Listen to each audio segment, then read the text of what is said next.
Судењето за пожарот во Кочанската дискотека Пулс, во кој загинаа 63 лица, а на 200 беа повредени, продолжува денеска во судницата во Идризово со искази на сведоци на обвинителството. Во Идризово е колегата Михајло Видимлиски. Михајло повели со деталите околу денешното рочиште. На денешното продолжение за судењето за трагедијата во дискотеката Пулс во Кочани со пожарот беше сослушан само еден сведок кој што се појави овде во судницата во Идризово. Станува збор за Теа Ѓоргиева, студентка која што на 16 март лани била во дискотеката кога се случил пожарот. Раскажа дека во дискотеката пристигнале негде по 1 час од пополноќ, одговарајќи на прашања на обвинителството, посочи дека во првиот момент на бината која што тие се наоѓале веднаш до самата бина не биле поставени пиротехничките средства, но подоцна биле поставени, иако посочи дека не забележала кое точно лице ги поставило пиротехничките средства.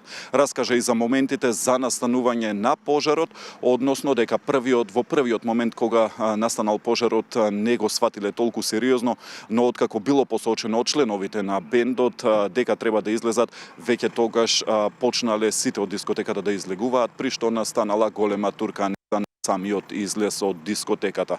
Тоа воглавно беше сведочењето на денешниот сведок, кој што е предложен од страна на обвинителството, одговараше и на вкрстени прашања од страна на одбраната.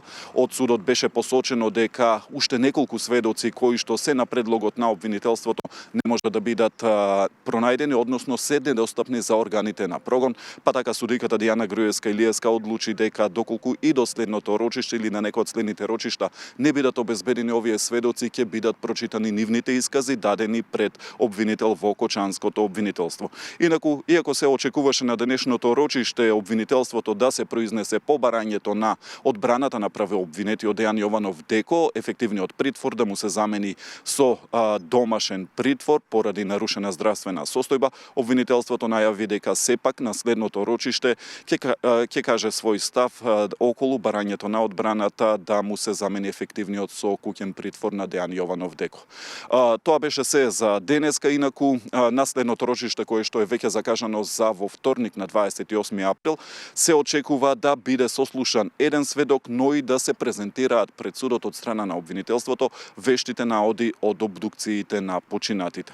Тоа за сега би било се денеска од судењето за трагедијата во дискотеката Пулс во Кочани.